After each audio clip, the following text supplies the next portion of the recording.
Na nossa aula dessa semana, aprenderemos um pouco sobre função afim, também conhecida como função do primeiro grau, onde a ideia principal é tratar de situações de proporcionalidade. Esse tópico é o capítulo 3 do livro didático de vocês, que é apresentado a partir da página 68. Vamos lá? Para entender a definição de função afim, vamos observar esse exemplo. O salário de Flávia, que trabalha em uma perfumaria, varia de acordo com um valor chamado comissão, que se refere a 5% do total de vendas realizadas em um mês. Adiciona-se a isso o valor de seu salário fixo, de R$ 1.400. Podemos atribuir diferentes valores em reais para as vendas e obter outros referentes ao salário de Flávia. Por exemplo, se em um mês ela vender 2.500 em produtos, seu salário será 1.525. Vamos ver o porquê. 5%, pessoal, é 5 por 100. 5 sobre 100 é uma taxa que vai ser aplicada no valor de venda. Então, se ela vendeu R$ 2.500 em produtos, eu vou multiplicar por 5 e dividir por 100. E aí a gente vai ver a comissão do salário da Flávia. Mas, além da comissão, ela tem um salário fixo, que é R$ 1.400. Então, 5 sobre 100 é 0,05 vezes 2.500, 125. Então, 125 mais a parte fixa do salário dela, R$ 1.525 vai ser o salário dela nesse mês que ela conseguiu vender R$ 2.500 em produtos.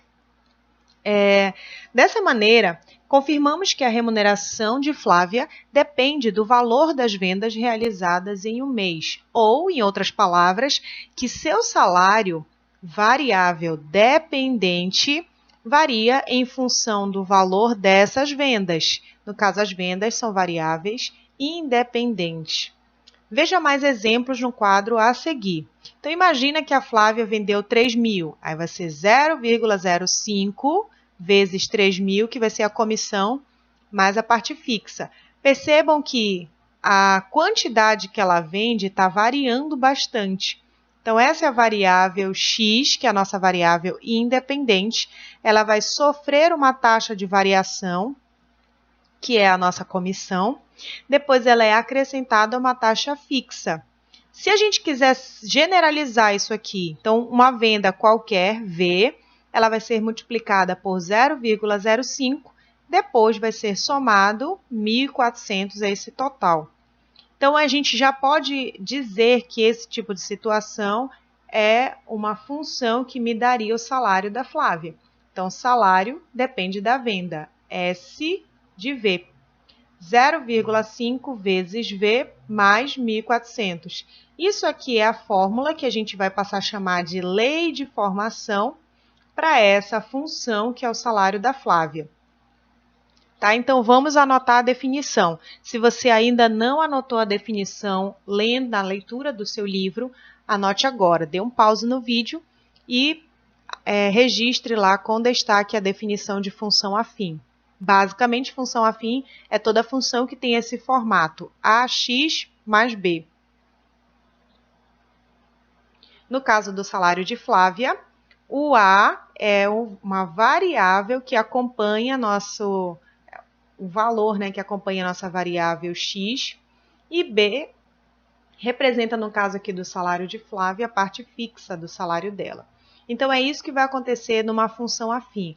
A gente sempre vai ter uma parte variável e uma parte fixa. Então, fazendo uma analogia aqui da nossa função AX mais B, observe o nosso primeiro exemplo. F de x igual a 5x mais 6. Isso aqui é uma função afim? Sim, é uma função afim, onde o valor do A é 5 e o valor do B é 6.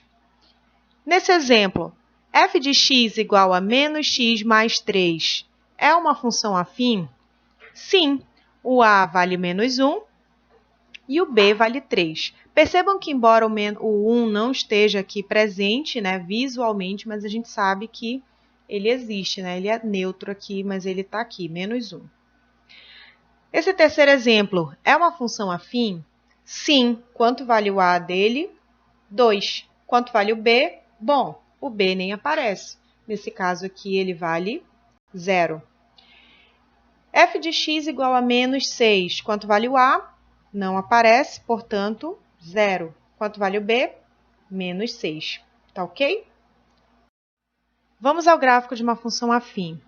Bom, todo gráfico de função ele pode ser obtido a partir da mesma técnica, foi aquela que eu falei para vocês, né? Pega a função e vai preencher essa tabela com a primeira coluna, atribuindo valores para x, e na segunda coluna, então, a gente vai substituindo esse x no x da nossa função, resolvendo e montando os pares ordenados. Depois, esses pares ordenados vão para o nosso sistema e a gente liga todos os pontinhos. O que eu quero que vocês observem, que eu fiz o gráfico aqui de duas funções.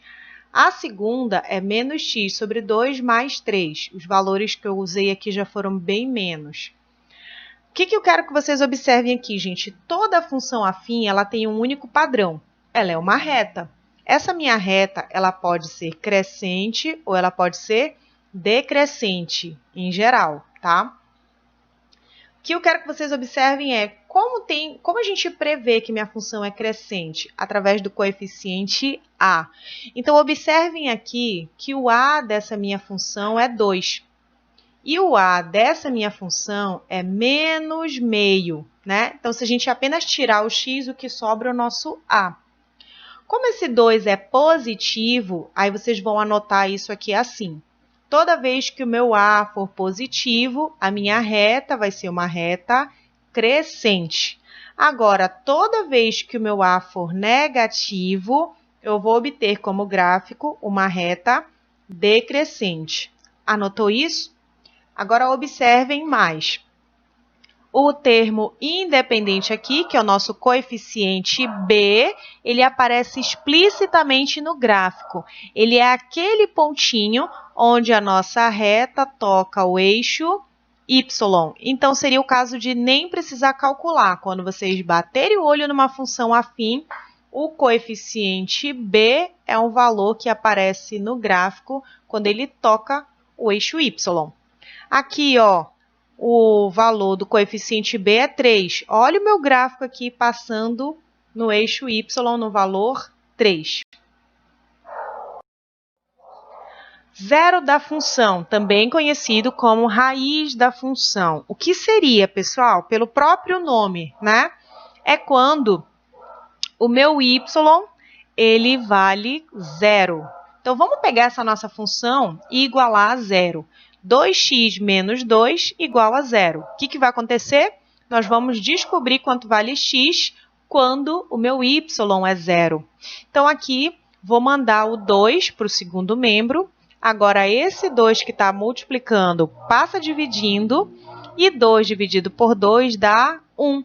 X igual a 1 é exatamente o momento onde a reta do meu gráfico toca no eixo x. Vamos ao nosso exemplo 2. A minha função era menos x sobre 2 mais 3. O que acontece quando o meu y for 0? Aí eu vou escrever menos x sobre 2 mais 3 igual a 0. Isolando esse x, eu vou mandar logo o mais 3 para lá, menos 3. Agora, esse 2 que está dividindo vai passar multiplicando. E, claro, essa multiplicação vai dar menos 6. Menos x é igual a menos 6. O que dá para concluir?